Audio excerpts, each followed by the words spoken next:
Welcome back, dear viewers. We are discussing plus one biology. Today we are going to start next chapter, that is chapter number 3, plant kingdom or kingdom planting. So plant kingdom include multicellular photosynthetic eukaryotic organisms. तो plant kingdom में जितने भी multicellular हैं photosynthetic eukaryotic organism हैं उनको place किया गया है.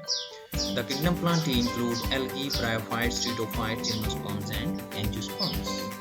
तो प्लांट किंगडम में 5 ग्रुप हैं जो प्लांट्स के जिनको इंक्लूड किया गया है. इसमें है एल्गी, ब्रायोफाइट, ट्रिडोफाइट, जिम्नोस्पर्म और angiosperms. The kingdom includes both land and aquatic plants. Terrestrial और एक्वाटिक दोनों प्रकार के प्लांट्स इसमें इंक्लूड किए गए हैं. जो एक्वाटिक प्लांट है उसमें मुख्यतः एल्गी हैं. Bryophytes and pteridophytes are amphibians land plants. अब ब्रायोफाइट और ट्रिडोफाइट्स को amphibians of the plant kingdom भी कहा जाता है. क्यों? क्योंकि bryophytes and pteridophytes they need both land and water to complete their life cycle. That's why they are known as amphibians of plant kingdom. Amphi का मतलब होता है बोथ, ऐसे ऑर्गेनिज्म जिनको अपना लाइफ साइकिल कंप्लीट करने के लिए लैंड और वाटर दोनों की आवश्यकता पड़ती है, उनको हम एम्फीबिया कहते हैं. अब प्लांट के केस में अगर हम बात करें तो ब्रायोफाइट और ट्रिडोफाइट ऐसे ग्रुप्स हैं जिनको दोनों की जरूरत पड़ती है, लैंड और वाटर की, to complete their life cycle.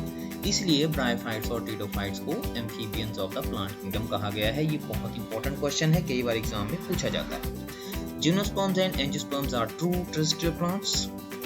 Members of the kingdom plantae perform photosynthesis. Clear है. All producers of the land are plants. जितने भी producers हैं means land के ऊपर जो मुख्यतः भोजन का जो निर्माण करते हैं वो plants ही हैं. वाटर की बात करें अगर हम aquatic environment की, तो member of this kingdom are important producers, especially in shallow water. A few plants are heterotrophic, either saprotrophic or parasitic. ज़्यादातर plants जो हैं वो plant kingdom में वो ऑटोट्रॉपिक हैं, लेकिन exceptions are always there. Saprotrophic plant हैं जैसे न्यूशिया है, ऑर्किड प्लांट है कि ये सेप्रोट्रॉपिक है. पैरासिटिक प्लांट के बारे में आपने सुना होगा, कस्क्यूटा जो है, अमरवेल जिसको कहते हैं, ये पैरासिटिक प्लांट की एग्जांपल है. इंसेक्टिवोरस प्लांट्स की अगर हम बात करें तो insectivorous plants are photosynthetic basically, but they grow in such soils which are deficient in nitrogen. So in order to compensate the deficiency of nitrogen, they catch and digest small insects. तो जो insectivorous plants है, फिर repeat करते हैं इसको, जो question important है, ये फोटोसिंथेटिक होते हैं बेसिकली, लेकिन सिर्फ अपनी नाइट्रोजन रिक्वायरमेंट को फुलफिल करने के लिए ये इंसेक्ट्स को कैच करते हैं और उनको डाइजेस्ट करते हैं. Cells are eukaryotic and are surrounded by cell wall. Cell wall contains cellulose. Mature cells usually possess a single central vacuole. ये हमने पहले ही प्लांट सेल की स्ट्रक्चर देख ली थी सेल वाले चैप्टर में. Reserve food material is in the form of starch and related carbohydrates. Growth is usually indefinite और indeterminate भी बोल सकते हैं. जो प्लांट्स होते हैं इनमें मेरिस्टेमेटिक टिश्यू पाए जाते हैं जिनके कारण they keep on growing throughout their life. Root apical meristem and shoot apical meristem के कारण इनकी ग्रोथ होती रहती है रूट टिप और शूट टिप के ऊपर, इसलिए ये इनडेफिनेट शो ग्रोथ करते हैं. In contrast to animals, they are composed of tissues and organ like structure. Most of the plants possess vascular tissues. ज्यादातर प्लांट्स में वेस्कुलर टिश्यू होते हैं, जाइलम और phloem. Lower forms like algae and bryophytes they don't have vascular tissues. Life cycle consists of alternating haploid, gametophytic and diploid sporophytic generations. तो इसमें 2 generation होती हैं plant में, एक हैप्लॉइड और दूसरी डिप्लॉइड. जो हैप्लॉइड होती है वो गेमेटोफाइट है. गेमेटोफाइट का मतलब है गेमेट बेयरिंग और गेमेट प्रोड्यूसिंग प्लांट. और दूसरा है डिप्लॉइड. जाइगोट के बाद जो है, zygote is the first cell of the sporophytic generation. तो जो स्पोरोफिटिक का मतलब है स्पोर प्रोड्यूसिंग या स्पोर बेयरिंग प्लांट. तो गेमेटोफाइट और स्पोरोफाइट जो है वो आपस में अल्टरनेट करते रहते हैं, इसको बोलते हैं alternation of generation. Now coming to the system of classification. Before discussing अब प्लांट को आगे फर्दर डिस्कस करने से पहले यहाँ पर हम चर्चा करेंगे सिस्टम ऑफ क्लासिफिकेशन की. There are basically 3 system of classifications. आज तक जितने भी सिस्टम ऑफ क्लासिफिकेशन दिए गए हैं उनको ब्रॉडली 3 कैटेगरी में रख सकते हैं. कई बुक्स में 4 में रखा है, लेकिन हम यहाँ पर 3 की चर्चा करेंगे. इसमें है artificial, natural and phylogenetic system of classification. तो First of all, artificial system of classification. The system of classification which is based on comparison of one or few superficial morphological characters such as habit, color, number and shape of leaf extra is known as artificial system of classification.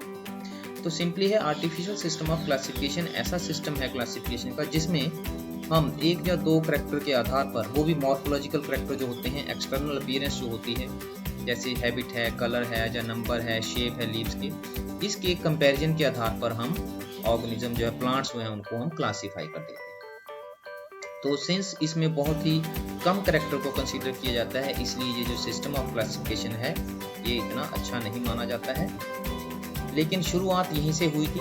So they were based mainly on vegetative characters or on the androecium structure like system which was given by Linnaeus.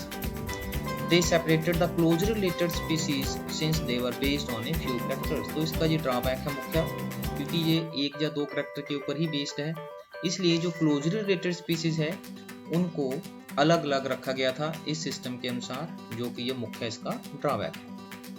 The artificial system gave equal weightage to vegetative and sexual characteristics. इस system में vegetative और sexual character को equal weightage दी गई है, जो कि acceptable नहीं है, since we know that often the vegetative characters are more easily affected by the environment. तो हम क्लासिफिकेशन में उन करैक्टर को कंसीडर करते हैं जो कि स्टेबल होते हैं। अब वेजिटेटिव करैक्टर जो होते हैं वो उसमें एनवायरनमेंट के प्रभाव से वो उसमें चेंजेस आती रहती हैं, इसलिए उनको हम क्लासिफिकेशन में कंसीडर नहीं करते, लेकिन इस सिस्टम में इनको इंक्लूड किया जाता है, इसलिए भी ये सिस्टम अच्छा नहीं माना जाता। ये इसका ड्रॉबैक है, ऐसा कह सकते हैं हम। एग्जांपल है system of classification which was given by Aristotle, Theophrastus and Linnaeus. Next one is natural system of classification. The system of classification which is based on external as well as internal characters of the organism like ultrastructure, anatomy, embryology and phytochemistry is known as natural system of classification। तो ऐसा system of classification है ये natural system of classification. ऐसे system होते हैं classification के जिसमें बहुत सारे करैक्टर को कंसीडर किया जाता है, उसमें एक्सटर्नल के साथ साथ इंटरनल करैक्टर जो हैं उनको भी कंसीडर किया जाता है। जैसे है अल्ट्रा स्ट्रक्चर है, उसकी इंटरनल स्ट्रक्चर, सेल की स्ट्रक्चर जो है, एनाटॉमी की डिटेल, एम्ब्रियोलॉजी किस प्रकार से एम्ब्रियो की फॉर्मेशन होती है, उसके अलावा फाइटोकेमिस्ट्री है, इन सभी करैक्टर को कंसीडर किया जाता है।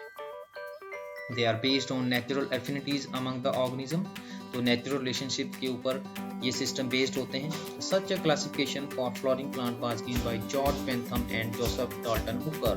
तो ये सिस्टम ऑफ क्लासिफिकेशन जो है, बेंथम एंड हुकर इसको बोलते हैं generally, Bentham and Hooker system of classification बहुत ही बढ़िया सिस्टम है, और जितने भी ज़्यादातर जो हर्बेरियम हैं उनमें जितने भी प्लांट्स हैं उनको Bentham and Hooker system of classification के अकॉर्डिंगली ही अरेंज किया जाता है। तो ये बहुत इनकी एडवांटेज है और इनको हम फॉलो करते हैं। उसके बाद है फाइलोजेनेटिक सिस्टम ऑफ क्लासिफिकेशन, तीसरे प्रकार के सिस्टम है। The system of classification which is based on evolutionary relationships between the various organism is known as phylogenetic system of classification. Evolution के हिसाब से जो ग्रुप्स हैं प्लांट्स के, उनको हम अरेंज करते हैं। एवोल्यूशन के आधार पर, एवोल्यूशनरी रिलेशनशिप के आधार पर हम उन्हें अरेंज करते हैं इस सिस्टम में, फाइलोजेनेटिक सिस्टम ऑफ क्लासिफिकेशन में। जैसे एंगलर और पेरेंटल था, उन्होंने सिस्टम दिया था, वो एक फाइलोजेनेटिक सिस्टम ऑफ क्लासिफिकेशन था। This system assumes that organisms belonging to the same taxa have a common ancestor। तो ऐसा माना जाता है कि इस सिस्टम के अनुसार क्या होता है कि जो एक ही टैक्सा को बिलोंग करते हैं वो उनका जो एंसेस्टर होता है वो एक ही होता है। Now we now use information from many other sources too to help resolve difficulties। अब जैसे जैसे एडवांसमेंट होती है टेक्नोलॉजी में, बढ़िया बढ़िया टेक्निक आती हैं, तो उसके साथ साथ जो क्लासिफिकेशन है इसमें भी बदलाव आया है। अब इनके अलावा जो करैक्टर हमने अभी देखे, जो सिस्टम ऑफ क्लासिफिकेशन है, इसके अलावा जहाँ पर फॉसिल एविडेंस जो हैं उनकी कमी होती है, उस केस में हम आजकल और सारे टैक्सोनॉमी की फॉर्म है जिनको हम यूज करते हैं। जैसे कि पहली है numerical taxonomy. It involves quantitative assessment of similarities and differences in order to make objective assessments। तो न्यूमेरिकल टैक्सोनॉमी में क्या किया जाता है, हम ऑर्गेनिज्म को अरेंज करते हैं, फिर उनमें हम सिमिलरिटीज और डिसिमिलरिटीज जो हैं उनको काउंट करते हैं, फिर उसके आधार पर हम क्लासिफिकेशन करते हैं। Characters of the organisms are given equal weightage and at the same time hundreds of characters can be considered. तो सभी कैरेक्टर को जो इक्वल वेटेज दी जाती है और एक ही समय में बहुत सारे कैरेक्टर को हम कंसीडर करते हैं. The relationship of the organism is numerically determined usually with the help of computer. तो उसके बाद रिलेशनशिप मीन्स कितने डिफरेंसेस हैं, कितने सिमिलरिटीज हैं, उनको डिटरमिन किया जाता है और फिर उनको हम क्लासिफाई करते हैं. उसके बाद है cytotaxonomy. It is based on cytological information of the cell. Cytotaxonomy means cyto means cell, तो सेल की जितनी भी इंफॉर्मेशन जैसे chromosome number, chromosome structure, size and behaviour of chromosome during meiosis, तो इनके आधार पर हम क्लासिफिकेशन करते हैं. उसके बाद है कीमोटैक्सोनॉमी. It is based on the chemical constituent of the organism. तो केमिकल कंस्टिट्यूएंट के आधार पर हम देखते हैं जिन ऑर्गेनिज्म की केमिकल कंस्टिट्यूशन एक जैसी होती है वो एक ही ग्रुप में रखे जाते हैं, जिनकी अलग अलग होती है उनको हम सेपरेट कर देते हैं. तो ये है प्लांट किंगडम की ब्रॉड क्लासिफिकेशन. ये आप लोगों ने यहाँ अच्छी प्रकार से समझ लेनी है. जितने भी प्लांट्स हैं उनको बेसिकली दो ग्रुप में रखा गया है. नॉन फ्लोरिंग प्लांट्स या सीडलेस प्लांट भी बोल सकते हैं, और दूसरे हैं फ्लोरिंग प्लांट्स. तो नॉन फ्लोरिंग प्लांट्स हैं उनको हम क्रिप्टोगैम्स कहते हैं. क्रिप्टोगैम्स में फर्दर हमारे पास तीन कैटेगरीज हैं, thallophyta, bryophyta and pteridophyta. Thallophyta, thallus का मतलब होता है plant where the plant body is not differentiated into true, root, leaf and stem.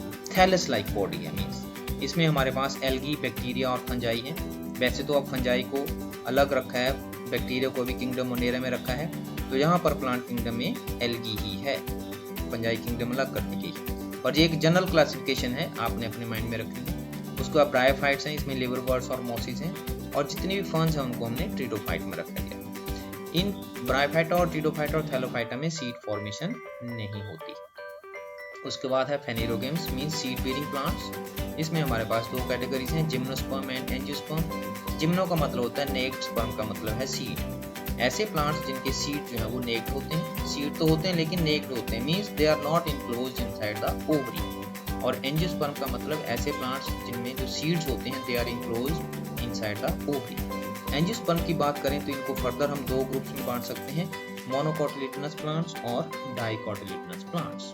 तो ये एक ब्रॉड क्लासिफिकेशन है जो आपने अपने माइंड में रखनी. तो आज की वीडियो में इतना ही. Thank you very much.